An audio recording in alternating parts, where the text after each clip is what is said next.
In this video, I'm going to be setting up my space to show my perspective in my artwork. So just like in our practice, we want to start with a horizon line, and we want that line to be parallel to the edge of the paper. This is where you want to use your final art paper. I'm just going to work a little bit smaller so it fits on my camera screen just a little better. So you want to start with your ruler lined up with the edge of the paper, then bring it down. You can decide if you would like your paper to be vertical or horizontal. I'm going to choose mine to be horizontal. I'm not planning on adding a windmill, but if you are planning on adding a windmill, you might choose to make your paper vertical, but this is your choice. So I'm going to start with putting my horizon line somewhere up here. And then I'm going to pick a place for my vanishing point. This artwork is going to be a 1-point perspective. If you'd like to shift it to make it a 2-point, you could. However, because we're doing fields, it may be more difficult to try to do a 2-point perspective, and it might make more sense to try to do a 1-point perspective at this point. So I'm going to pick some place along here to do my vanishing point. Okay. And then I'm going to do a series of orthogonal lines leading up to that vanishing point. And I want to sort of have in the back of my head that I'm going to do a pattern. It's going to be flowers, and then the stems for the flowers, and then the space between the rows of flowers.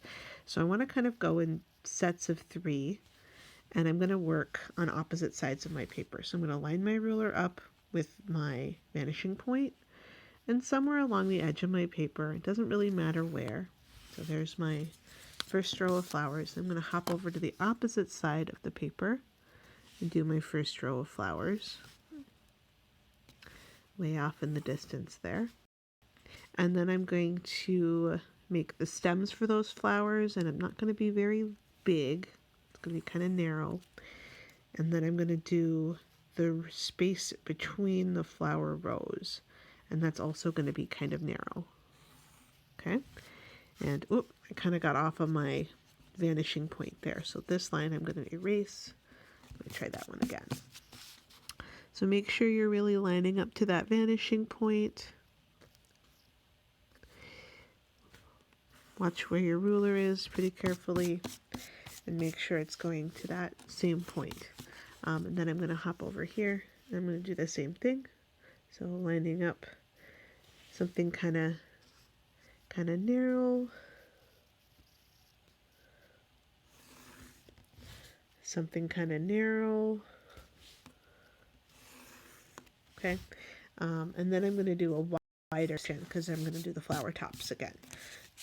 So we're going to kind of make this order, this with our lines. I'm not worrying about measuring anything. It doesn't have to be exactly the same. I just want to go kind of big, narrow, narrow, big, narrow, narrow. And I want that to be sort of my pattern as I'm going around here. Narrow, narrow, and then I want a big one over on this side, and then narrow, narrow. And hopefully near the middle, I will end up with a big one. Now I could say I want to be done right here, and that would be perfectly fine.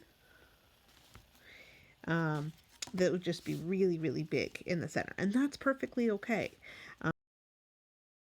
So I'm just going to leave it like this.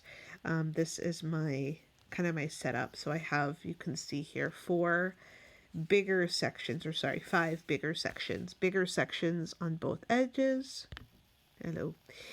Bigger sections on both edges, and then so big, narrow, narrow, big, narrow, narrow, and then I'm ending with a big one coming down from my vanishing point. So I'm going to call this pretty good. I'm going to leave this here, and we'll come back together after you do this.